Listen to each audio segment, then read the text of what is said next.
Welcome, everybody, to another episode of the Career Talks podcast. I'm your host, Orlando Haynes.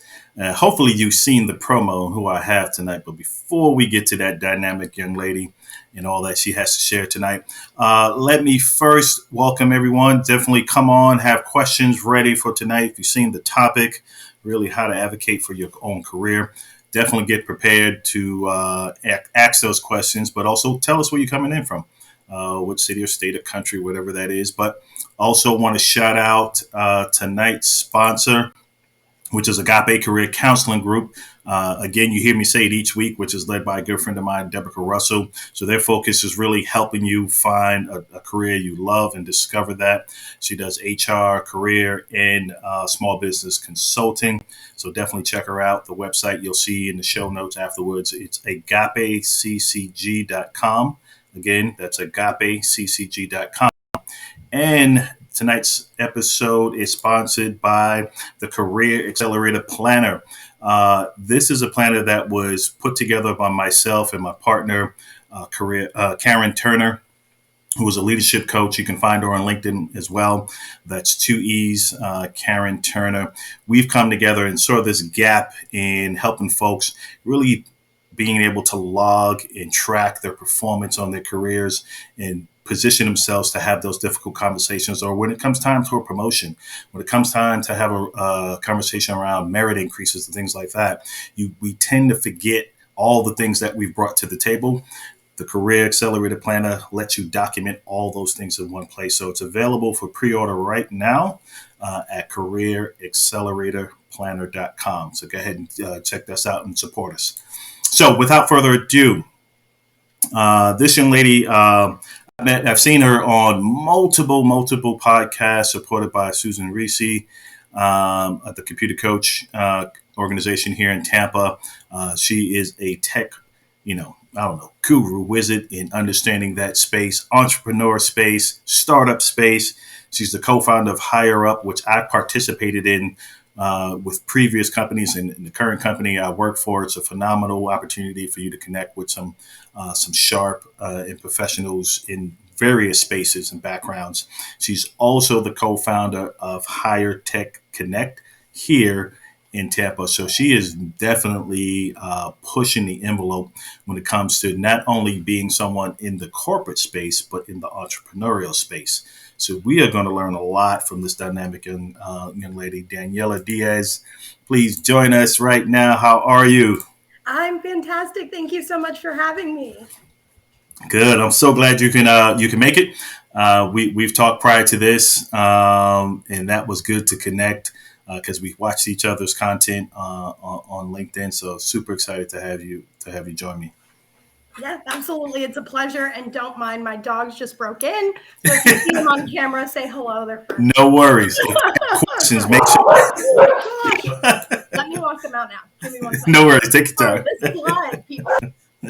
This is live. Absolutely. So as Daniella do that, definitely, again, folks, share where you're coming in from. But the first thing I want to ask you is share with folks more about who you are and what you do. I think you might be on mute now. Let me see. Is you mute? Yes. There we go. Yeah. So thank you again, everybody, for joining, and you're welcome for the song for my dogs. My name is Daniella Diaz. I am, of course, the things that Orlando said. I'm so honored to be here. I've been a longtime watcher, longtime listener, so it's kind of a full circle moment for me. I graduated from the University of South Florida, was a cheerleader there, and immediately decided that I wanted to stay in Tampa post-grad. So I graduated in 2016 and have been in a couple different roles in the tech space since I graduated. So I started in recruiting, quickly realized that wasn't for me and that I wanted to get into technology, which we'll talk through tonight. Advocated for myself, networked into my first tech job, looked at that as school, learned and absorbed so much, grew my career from somebody that didn't know the difference between a switch and a server to running teams that were doing delivery. And then from there, I had the opportunity to co-found 𝗧𝗺𝗵 and High Tech Connect, which are my two passion projects. And then on top of that, I do still work a 9 to 5. So I work for Illumina Analytics. We are a boutique AI firm located and headquartered here in Tampa. So my life revolves all around startups, 24/7, 365. That's really where I'm most passionate about. And my goal as an individual contributor in Tampa is to be and to help find that interconnecting mesh between the tech community. Tampa's been such a cool city to experience as a young adult, because I've kind of grown my career as Tampa has become a tech hub. So we've grown up together. I feel like Tampa and I are just bound for life at this point. And it's provided me so much that I could never have gotten, to be honest, outside of this market. So my goal is to give back to the community as much as I possibly can, and get to work in all the bleeding edge startups as just the cherry on top.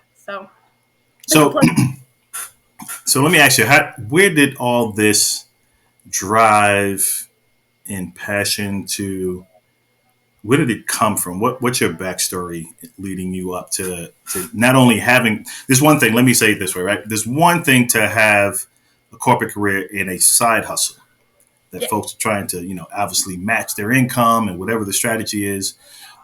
It's another thing to start a community, then start another community, right? Where do you find, where did this come from? Where do you find the time?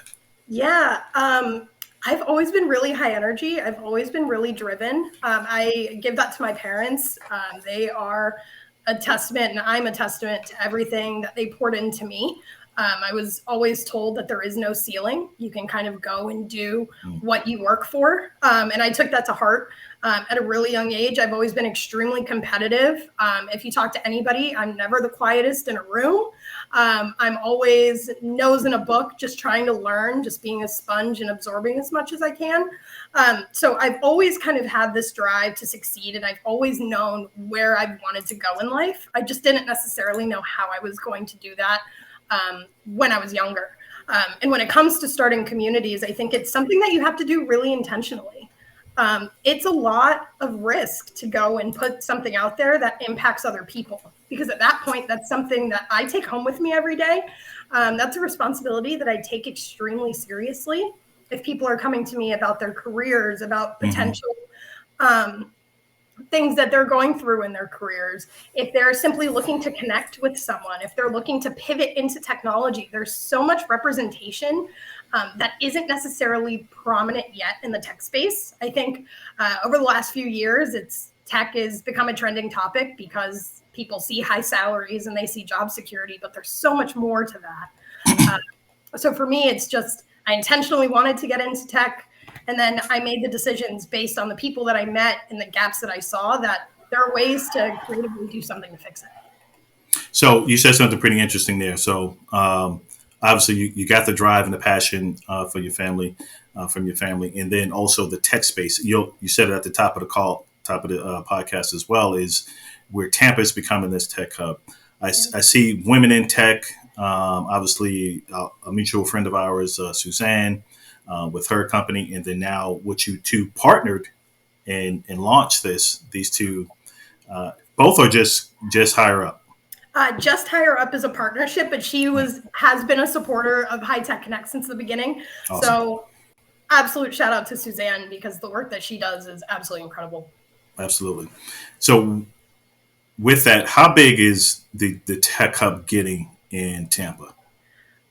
It is astounding to me to just get the newsletters every week from Tampa Bay NO talking about all of the startups that have gotten funding, all of the startups and big organizations that are moving their headquarters to Tampa, St. Pete, that are moving their tech hubs to Tampa, St. Pete, because they see the talent that's here and that they can come in and really make a difference. Hire a lot of great people. Obviously, they'll get benefit from it on the back end, but Tampa is continuing to grow and evolve, but it still has that small town charm in the sense that people genuinely want to go out of their way to help others. Nobody's really trying to take a stake and use it only to their own advantage. People are really willing to collaborate here, which is something that you don't necessarily see in all of the other tech-centric metros. And I think it's something that's pretty unique about Tampa. Good. Okay. So now when it comes to being an advocate for your own career, where did that come from? And where was that pivot while you were or still in corporate America? And then you're like, you know what? There's a gap. I got to close the gap. I got to start something. I got to use my innovative thought and creativity. What does that mean to you? I said a lot there, but what does that mean to you when it comes to being your own career advocate? Yeah. I think when I was thinking about really what I wanted to talk about tonight with you, being an advocate for your own career is something that we kind of forget about sometimes because we don't like to think about ourselves necessarily as an advocate for ourselves. Maybe that makes us uncomfortable to talk about ourselves, or I'm not used to it. And a lot of people on LinkedIn, right, you'll see varying perspectives about how to reach out if you are looking for a new opportunity or different ways to network. And I think that people really need to, at the end of the day, realize that the only way that somebody can vouch for you is if you vouch for yourself. And you need to be confident in yourself, in your dreams, your achievements, your drive, and where you want to go in order to get somebody to walk that journey with you. So being your own advocate is something that for me has been, over the past year, been really introspective, and I've pushed myself to continue to elevate over the years, but something that I also wish I could tell my 21-year-old self to do more, because I think I waited a few years before it finally kind of rang true to me that the only way that I'm going to get what I want is if I go and kind of just take it, right? Nothing's ever going to be handed to me, but if I can do the work and I have the grind and I have the hustle and I believe in myself, what more do you really need at that point?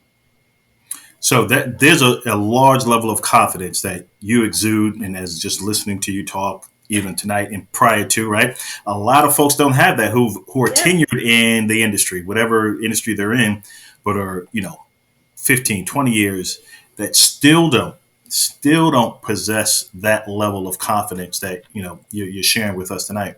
Where did that come from? It's a difference of having a drive, then to match the drive with forward-facing confidence. That's something completely different.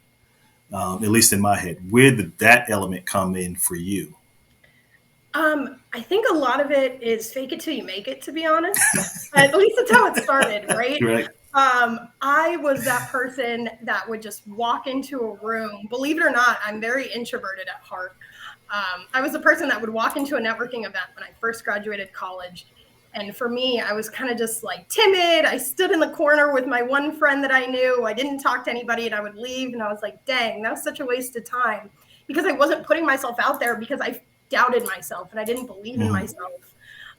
And I didn't feel like I deserved to be in the room. And I think imposter syndrome comes up for a lot of people, right? Even if you've been doing something forever, you may not feel like you're ready for that next step, or you may not feel like you believe in yourself. And it takes practice. It takes a lot of time, kind of spending time with yourself and really just writing down, what are my strengths? What am I good at? And I think that your career planner, ironically enough, is something that can kind of help guide that conversation. Because when you get into the day-to-day of working, it is so easy to look at the negative. It is so easy to slip into the slippery slope that is, oh, well, I didn't do this right, or I got a bad critique on something. But you have to look at the big picture. And at the end of the day, all you can do is go and have that conversation. People will read it when it's fake, and it's going to feel really uncomfortable at first. It was really uncomfortable for me. And over time, it's just gotten easier and easier. And now I kind of can back it up with the proof in the pudding, which is what I've been working with and what I've been working on for the past few years. I love that. So George Melendez, and I apologize, folks. Something's going on with, I'm using Restream, and it's not pulling up the chat. So both Danielle and I can't see it. So I moved to my phone. So George Melendez says he worked with you briefly 5 years ago. Failure is not in her vocabulary. So shout out to George. Dion Acevedo. Yes, fake motivation is better than no motivation at all. It sounds so terrible when you say it out loud, but it's true. I believe it. Fake motivation is better than no. I get it. That's hilarious. When it's said that way, it's hilarious. Fake it, yeah, but fake motivation, yeah, that's hilarious. So with that, right? So we're talking about being your own career advocate. Where was the pivot point for you? Because even though all that stuff, there was something, like you said, had to click. That's like, I waited too long. I just got to go after it. Was there something that happened you didn't obtain? You were like, oh, heck no. This is not going to work. Yeah. What was that click? So my degree, ironically enough, from the absolutely incredible University of South Florida, was actually in journalism. My goal was to go and be the next New York Times columnist and take the world by storm in a written way. That was my dream from when I was a kid. I pivoted kind of between that and law school. I was like, you know what? I really love to write. I love to tell stories. Let me go and do this. And I quickly learned post-grad, they don't tell you this when you're getting a degree, right? I'm going to graduate. I'm going to move to some podunk town somewhere where I'm reporting on stories I don't care about. And it didn't align with really what I wanted to do with my life and where I saw myself growing. So my first job ever in a corporate sense was for a startup out of Orlando that focused on recruiting. And I was referred by a former boss of mine, ironically enough, that I had at 𝗧𝗺𝗵𝗵. So I'm dating myself a little bit. I worked there when it was still cool. So after being at 𝗧𝗺𝗵𝗵 and getting into recruiting, I really started to learn a lot really quickly about all of the different opportunities that were out there in the world. When I was going to school, I didn't know what a PM was. I didn't know that tech involved anything other than being a sysadmin or being a developer, which I couldn't picture myself doing. And I really kind of kicked myself and was like, you know what? There's so much opportunity in tech. I'm seeing all of these people that I'm working with get hired into these crazy cool roles, doing all of these things. And not to say that I wasn't advancing in my career in recruiting. I moved to the sales side. I was an account manager. I was doing really well financially, but it wasn't something that I saw myself doing long term. But I did see myself working in small companies long term. So I knew I liked that, knew I just didn't like the industry. So I started networking and networking more. I was co-running the Tampa Bay Azure user group, which I now kind of have the reins of, which is really exciting. So another full circle moment. But at the time, I was just trying to talk and learn and figure out how could I get my foot into tech. And I was networking with the right people, and I quit my job on a whim on a Thursday. I remember calling my mom, and I said, hey, I quit my job. Don't worry about it. I'll figure it out. And she kind of was like on the phone, like, okay, do what you want to do. If it wasn't a fit, it wasn't a fit. So from there, I went home and I gave myself an hour. That's it. Gave myself an hour to kind of work through the feelings and the emotions that I had from working with my friends in my first real job. And then I quickly pivoted and said, who do I know?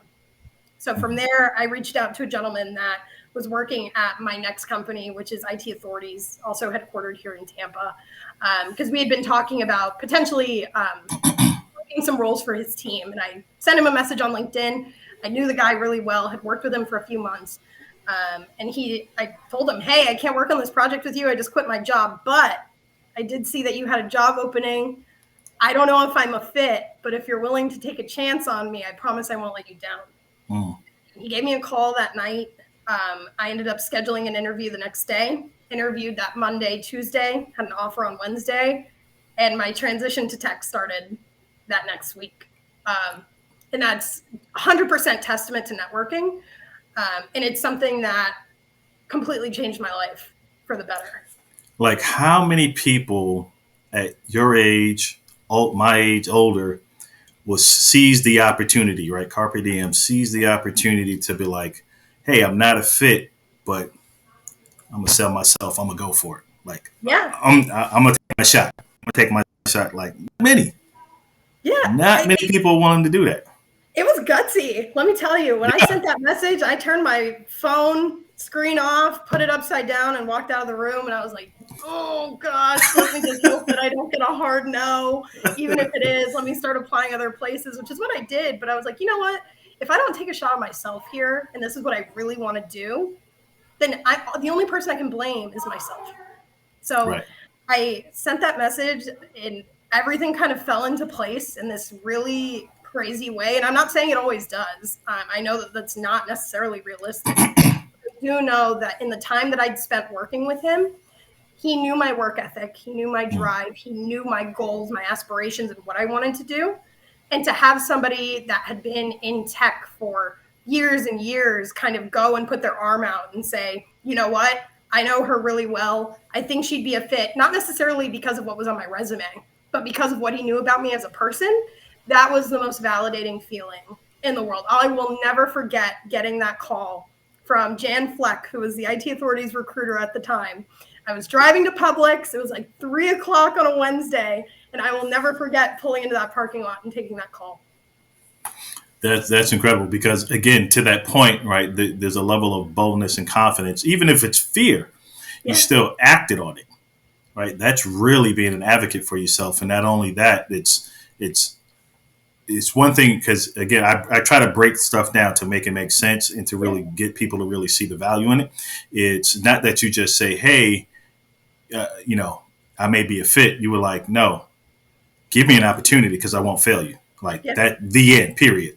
That's it. Just believe in my confidence that I'm shooting my shot, to be a part of your organization. Like that's huge. Most folks don't do that.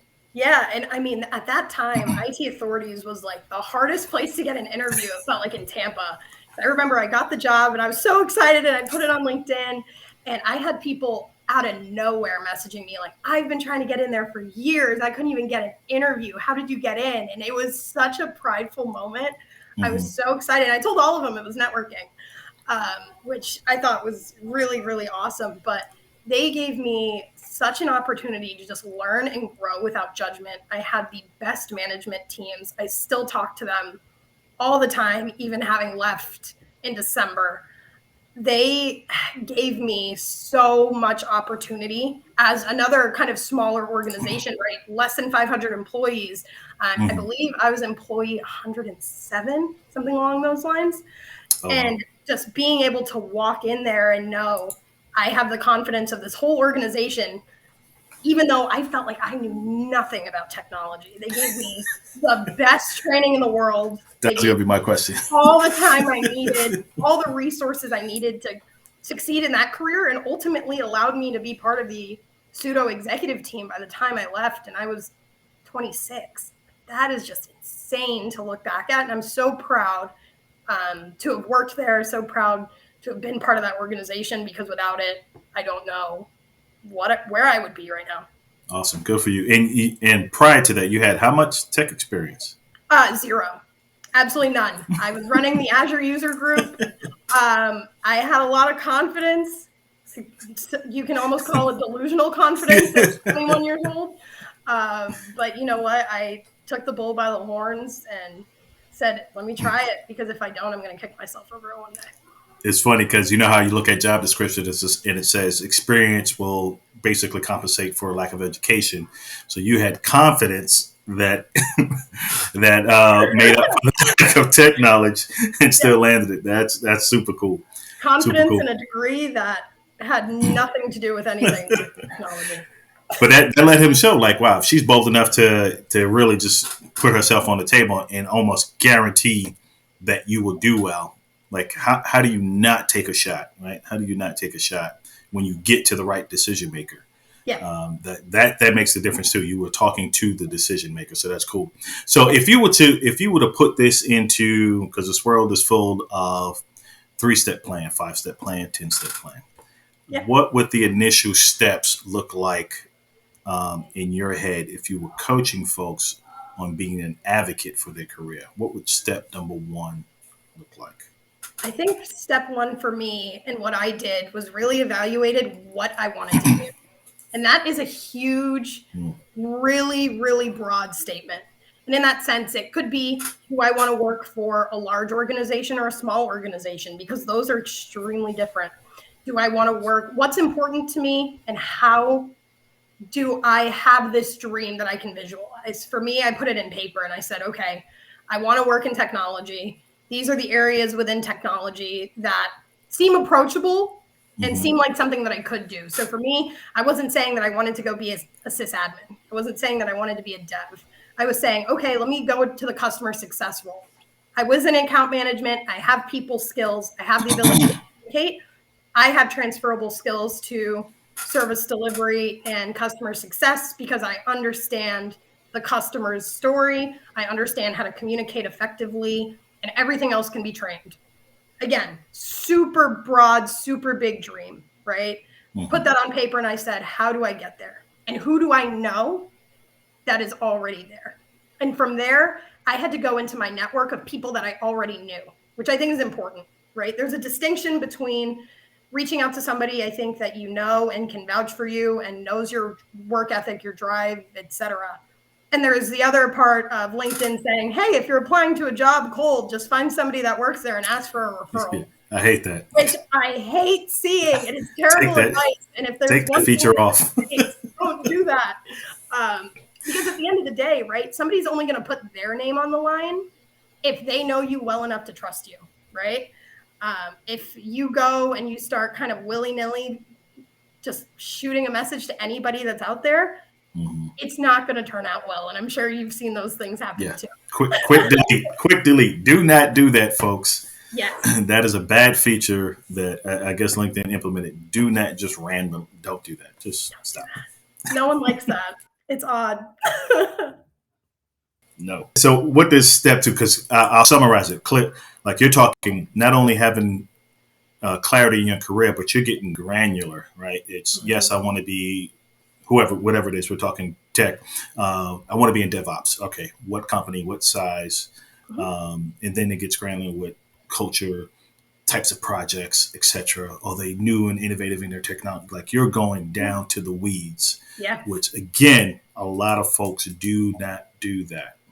Yeah. And I think that's something that's, to your point, so neglected because a lot of people will look at, for example, big company versus small company.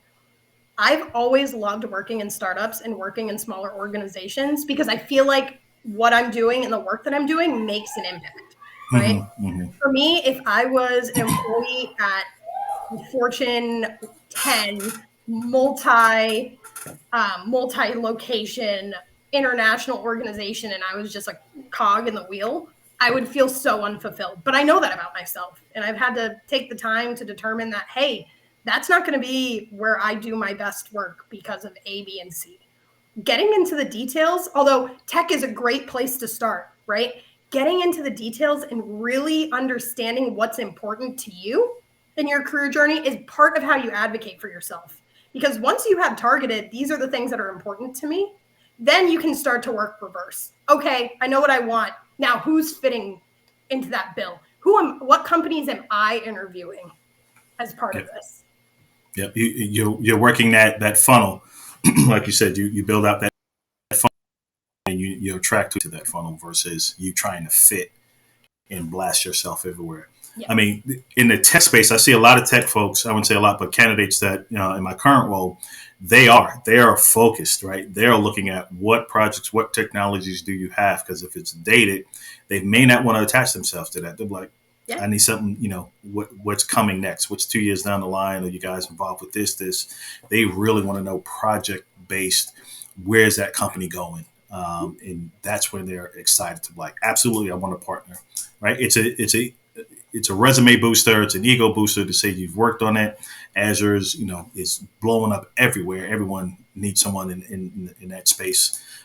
So that I find that more detailed in the tech space versus every other industry, or should I say skill set and discipline out there. So did you say what? No. So number two, what would you say number 2 is? If we didn't touch on that, I might have missed that. Yeah. So if you already have your dream set out, you know what's important to you. At that point, then I'm looking into my network. I'm determining who do I know that works for maybe one of these organizations that I've determined might be a fit for me, or who do I know that's in this current role that I can reach out to get a better understanding of what that might entail. And I think that's more important when you're pivoting from maybe a non-tech role into a tech role, or if you're switching from working in corporate, you want to dive into startups or vice versa. It's really situational and it's extremely nuanced, but going back and actually being able to see within LinkedIn or within your personal network, right? A lot of people fail to think about the fact that their families, their friends they've had since college, they're part of your network too, and they all have jobs. They might be the person that can connect you to that next opportunity. So start talking about it. Start evangelizing that dream to other people, because either they're going to tell you, oh, I don't know what that means. it's all over my head, like when I talk to my parents, or I'm talking to some of my friends that say, you know what, actually, I know someone who is hiring for X, Y, and Z. Let me introduce you. I can say with pride that I've never cold applied to a job ever. From my first job when I was 16 to the job that I started with Lumina in December. Everything has been referral based, and that has been the most impactful thing for me, is being able to know at the end of the day, no matter what circumstances, no matter what the economy does, I have all of these people behind me that would put their name on the line for me and my work ethic because of what I've also reciprocated and done for them over time. So you just hit a major point, Daniella, is that, so I had a guest on a year and a half ago, and she's written this book, and in the book, she talks about where we go wrong in our network, right? We don't keep them warm. It's kind of cold. Several years go by as, hey, and she goes, the piece of it though is what we don't do in our network when we're trying to get support is we don't give them the language, the proper language to support us. All they know is, oh, you're an HR person. Oh, you're a systems engineer, right? Oh, you're enterprise architect. Okay. But what do you do on a day-to-day basis? So I can say, hey, Daniella's done this, background in that, startup here, she's executed on this level. Then I have a script just because you gave me the ammunition to sell you. So folks, if you listen, key points that she's talking about is that they were able to sell her because, or should I say be an advocate for her because of her work ethic. One, huge, but she was always reciprocating that. So that's another way of giving them the language to say, I know all about Daniella. Ask me anything, and she can do it. So that's huge point. Love that. What would 3 look like? Because I like to give people, like I have here at the bottom, actionable advice, like they can execute. This is what I'm gonna do after this podcast. I'm gonna follow Daniella. Yes. Once I kind of go through my network, at that point, I start to find out what are the people that are in this role doing that are making them successful. So I do a lot of self-learning. So whether that's doing Coursera, whether that's certifications, whether that's going to networking events and meeting these people in real life or virtually here, right? My goal is to start to get into those spaces so that then I'm starting to be recognized. I don't just want to be a profile picture on LinkedIn to someone. I want them to know who I am, what I'm about, the way that I speak, my mannerisms, the fact that I gesture with my hands. All of those things are really important because at the end of the day, you're building relationships. You can't just assume that sending a message on LinkedIn is going to be somebody saying yes. But if I run into somebody at a networking event, they might take 5 minutes and talk to me and let me introduce myself. Let me ask them a few questions. And I always end any conversation with, how can I help them?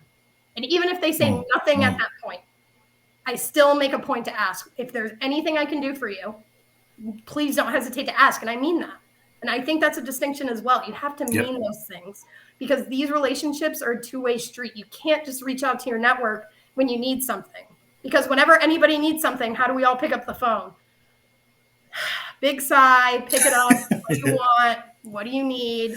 It's never reciprocated, right? So if you can start just doing small things, engaging with people, seeing them around, making a point to say hello, that makes such a big difference over time. Yeah. We're trying to make a withdrawal from an empty bank. Yeah. Because you've put nothing in it. And I think one of the things you said there, I just lost it. No, with the networking piece is that you go to serve, right? Versus, hey, who can help me? It's like, no, how can you, if you go to serve and help someone first, by osmosis, you will get support through being someone like that. So love it. Like, I wish I had a little button I could hit and you see little gems drop. So that gives me another idea. Not that fancy yet. I'll need an assistant to start doing that. But Step 4. What does step 4 look like? Step 4, you're applying for jobs if that's what you're looking for. You are forming that network and that community to support you, whether you want to go and start your own org, your own venture, whether you're applying for that dream job at that Fortune 10 that's been on your wish list since you were a kid. No matter what that next step is for you, going and actually doing it is courage in itself, right? Going and submitting that resume is stressful. Sending that message saying, take a chance on me was stressful. But you know what? That's the only way that we can grow and learn is if we go and do those things and advocate for yourself. Say, you know what? I'm ready for this. I have worked for this. This is why I'm going to be successful in this. And that career planner, right? If you're writing down all of these things that you do, when you go into that interview and you ask those questions about why would you be a fit for this organization? Why do you think you'll be a fit for this role? At that point, you already know because you know yourself. And you know why you applied to that role and you know why it's important to you and how that gets you to where you want to go. So if you put all of those pieces together, at the end of the day, you're going to have this beautiful puzzle in front of you of all of these different pieces over time that start to build that life and that future that you want to see for yourself. And I know it can sound really cliche and really corny, but that's really how I look at these things is how can I put these small little 1% incremental efforts to be a better version of myself, to get to know myself better, to speak about myself nicer or in a more precise way so that then somebody like you or somebody in TA or one of my friends can go and talk about me the way I would talk about myself in that room. Because to your point, in that last step, I fed that script. I understood what I was and I evangelized that to the entirety of my network. And then from there, you're doing your homework, right? Getting to know these companies, getting to know what this role is, getting to know what you want to do. Same thing goes with starting a venture or joining a startup. All of these things are so, so critical and differentiators because a lot of people don't do it, which is insane. I know. You're touching on some crucial points because now we're talking about personal branding, right? Yeah. Being seen. You're like, go out there, be noticed. And it's funny because there's a masterclass that I'm going to do, and it talks about building a presence, not a profile on LinkedIn, right? There's a major difference. There's a major difference. But so let's jump into you now crushing it on the corporate side to saying this is not enough because I have so much energy, right? I'm driven. I'm loving this tech space. Yeah. To now co-found 2 organizations. Which started first? High Tech Connect? Yes. High Tech Connect was my first brainchild, and it has taught me and served me in so many ways. We started that back in 2018, myself and my co-founder, 𝗧𝗺, who also happens to be one of my best friends, biggest inspirations, one of the smartest people I've ever met. Don't tell him I said that. Just kidding. Right. But if you've seen me out at an event, you've probably also met Zach. We're kind of 2 peas in a pod. So we actually met in the meetup space. He was running the AWS meetup group and I was running the Azure meetup group, which of course, this was 2016, 2017. So cloud was still pretty cool, not oversaturated in the way that it is now where everybody's using it. It was kind of still something that only enterprises were working with. And, at that point, we kind of noticed that there was a lot more to tech in Tampa than people really knew about. And unless you knew what was going on in tech in Tampa at that time, you would have had no idea how much talent was in this market, how many companies were here doing such incredible work. So we had a conversation and we were talking about just how siloed the meetup space can be. Because if you're going to only dev meetups or only infrastructure meetups or only Scrum meetups, you're not connecting with everybody else that's also in this same ecosystem. And there was no real connective tissue that we could find that just kind of got everybody together in a room and said, hey, we're not going to lecture you today. We're just going to talk and network and hope that you can build connections and learn about the companies that are in Tampa. So back in October of 2018, we had our inaugural High Tech Connect event at TriBridge right after they'd been purchased by DXC. And we hoped that maybe 20 people would show up just so that then we didn't look dumb with all the pizza that we bought. And we had 100 people show up. Wow. Okay. We might be onto something here, right? So over time, we kind of intentionally started working and building the event with our community, with the people that were attending, because we wanted to best serve the people that were in Tampa. You see a lot of people cater to corporate sponsors. You don't see a lot of people talking to those of us that are in the workforce doing the work. And the reason why Tampa's becoming as successful as it is in technology. So we started talking and we realized that there was really two things that we wanted to focus on. Mm-hmm. The first was upskilling, hiring, and career development, retaining that talent in Tampa and not losing them to the Valley and Austin. And of course, fast forward to 2020, work changes a lot of that, right? And I'm sure we'll touch on that. But back 2018, we're saying, okay, we need to keep these people here. We need to upskill, and we need to provide access to the organizations like Computer Coach and the like, that talent acquisition professionals on how to better interview and provide that as a resource. And the second was, how do we take all of these companies that are doing all this cool, innovative work, all these startups, all these nonprofits, enterprise organizations with innovation teams that are dedicated to technology, and put them at the forefront so people know that cool jobs exist in Tampa? Mm-hmm. You don't need to leave in order to experience that. So we combine that into what we call Tech Prep and Tech Fest, which are the two pieces of our event that we were hosting month over month since October of 2018, of course, until 2020 when the pandemic hit. But we continued to grow until we were the largest meetup group, and we still are the largest meetup group in Tampa, even having taken a hiatus from COVID, which is just something that I'm so proud of. I take so much pride in, and I couldn't be more thankful for the people that High Tech Connect brought to me. Because as much as we provide a service, seeing all of those people in a room, whether it's somebody in college who's finding a mentor to try to figure out if they want to go into cybersecurity. We had startups hire executives that they met at our event. Wow. All of these cool connections, all the people getting hired, that was more than enough for me. We didn't go into this for money. We didn't go into this for any reason other than to do something for the community that brought both of us so much success. And that was really how our first brainchild came to be. And Higher Up formed as a partnership between us and Computer Coach in 2020 as a response to COVID.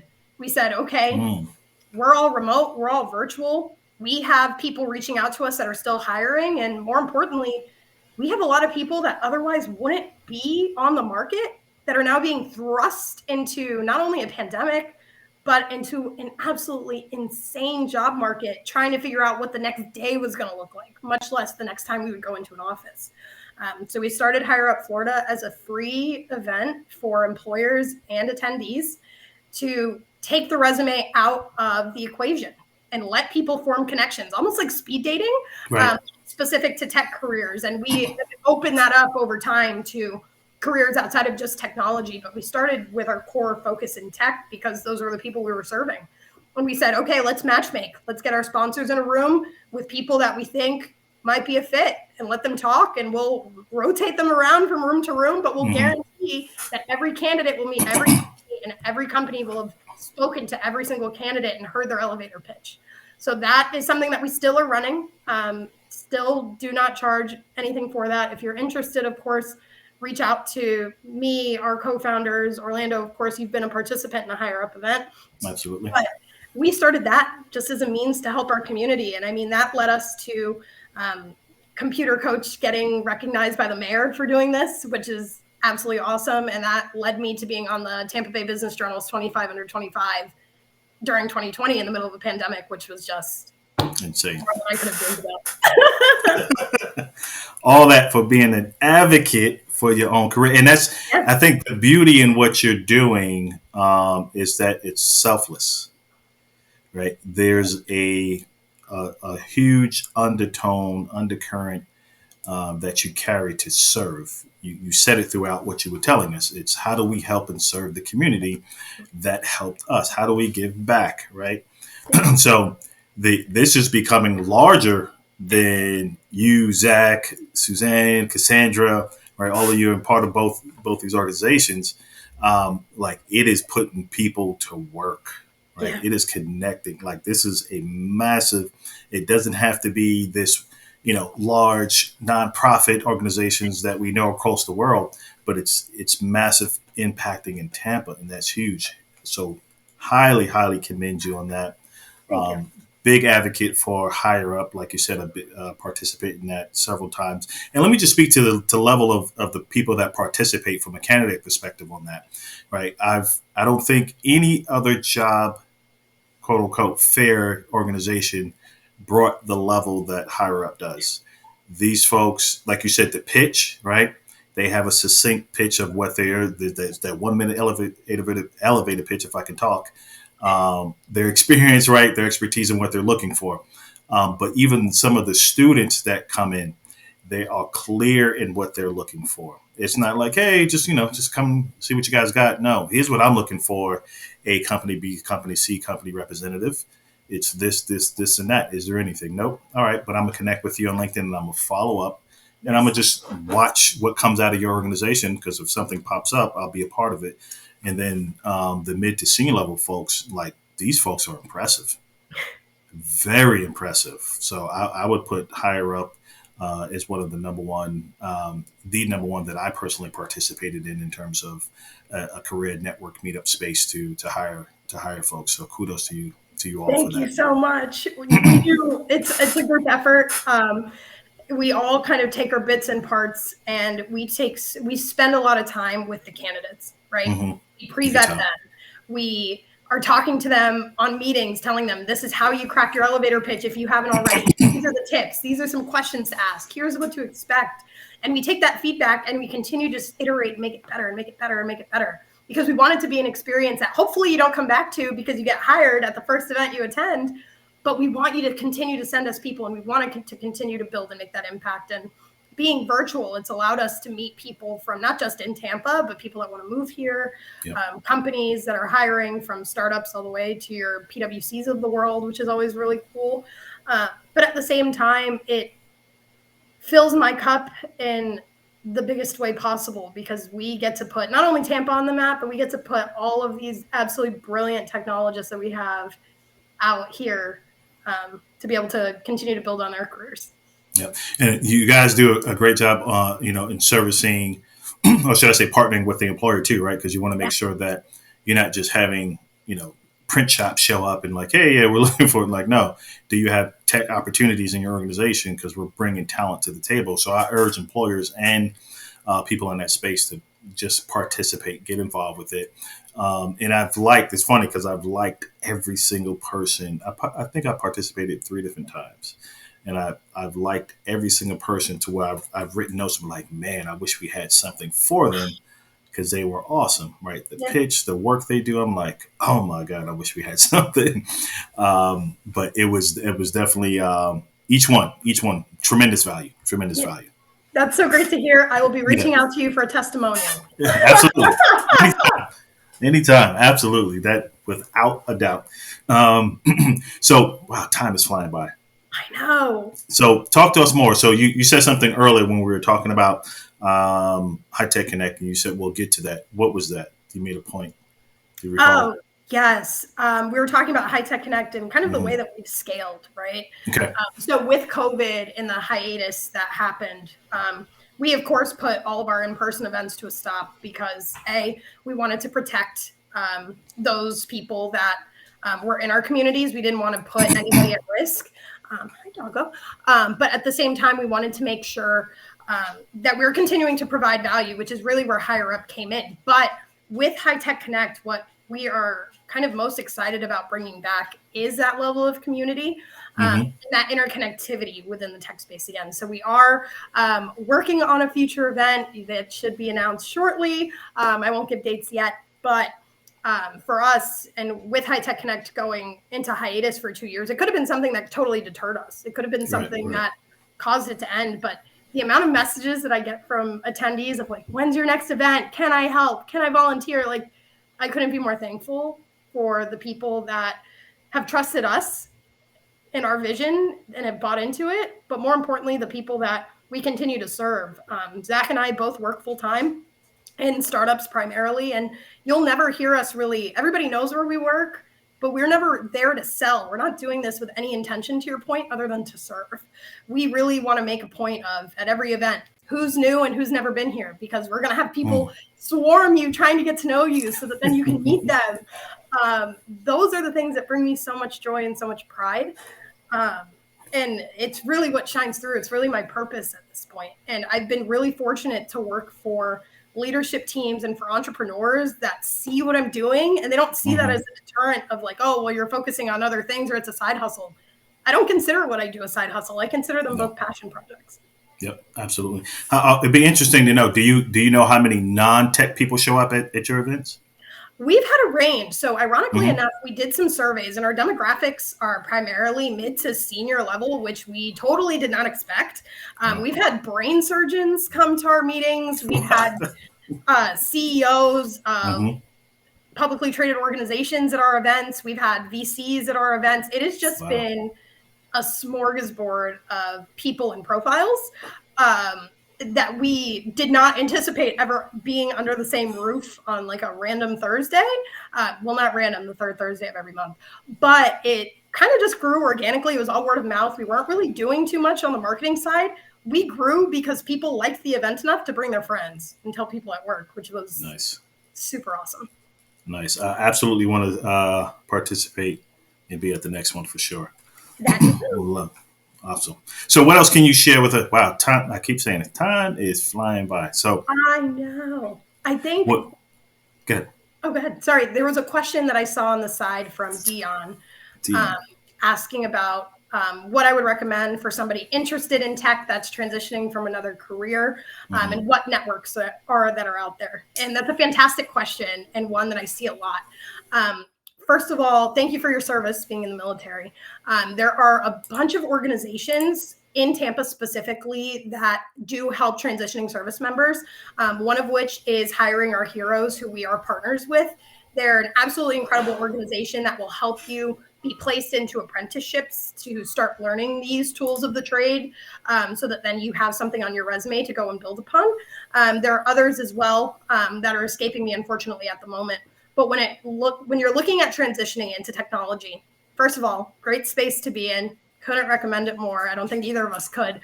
But second, I think it's that roadmap that we talked about today, right? What do you want to do within tech? Where do you want to be? Try some different stuff. See if you watch a video on what a dev's life in a day looks like. Watch some video around what it would be like to be an admin or in customer success account management. Just start trying to figure out and pivot and understand where you want to be. And then from there, start networking. And please, if you're not connected with me on LinkedIn, connect with me on LinkedIn. Love to continue the conversation and hopefully point you in the right direction. Absolutely. That's crucial. And I'm going to recap your 4 points you made. One was basically clarity of career, and then get real granular after that. Networking, right? But network in a way that you're serving, with the mindset of serving, not just trying to extract from it. Because again, you're trying to, make a deposit, or should I say, make a withdrawal from an empty bank. People will be like, what are you doing? What are you doing? I don't even know who you are.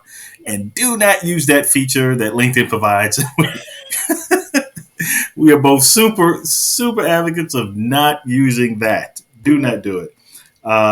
Third one was powerful too. Self-learning. You were doing self-learning, and you're doing R&D as to what are my entry points. Is it certification? What additional knowledge do I need to gain to break into this? And then you just took action and started applying. But the fifth one that I look at is you started communities. Right. So something I used to say before, years ago, is for job seekers. So if they show up to all the webinars and things like that, I was like, what if you start your own community of job search people, right? Stop showing up to them, but now reach out to employers to saying, hey, there's a bunch of us who are in HR, DevOps, marketing, whatever. Can you come speak to us, on Zoom or whatever? And just start your own community. You become that connector that starts to open up your, broaden your network and visibility, like you said, right? You wanted to get known, get out there so you can create opportunities for yourself. But again, everyone's not a Daniella, right? Yeah. You're doing it still with an angle to serve, which is powerful. Yeah, and I think that to your point, anybody can start a community, right? You just have to be intentional about it and put just a little bit of time in. I'm not saying that you need to go and build another high-tech connect. I'm not saying that it needs to be the next crazy idea, right? But even if you have 5 people that can go out of their way and say, you know what, I really enjoyed that conversation I had with you. Let's do it in a bigger group. That is so important and so powerful in ways that I can't even begin to emphasize. So I completely agree with you. Building communities, making sure that you know who your people are. at the end of the day. Who are your people? Who are the people that you would vouch for the same way they would vouch for you? Just like any other friendship or relationship that you get into, regardless of what it is. That's really what we're doing. It's just building relationships and seeing the fruit of that labor. Yep. Step outside that box, so there is no box. You're just creating opportunity. So love it. So let's, as we come to the top of the hour, share with folks, one, how they can connect with you, and then two, how they can connect with High Tech Connect and Higher Up. Yeah, so please feel free to connect with me on LinkedIn. I am Daniella Diaz on LinkedIn. Pretty easy to find me. I think I still look like my profile picture. Could be wrong. It's been a little bit. I have to get to it.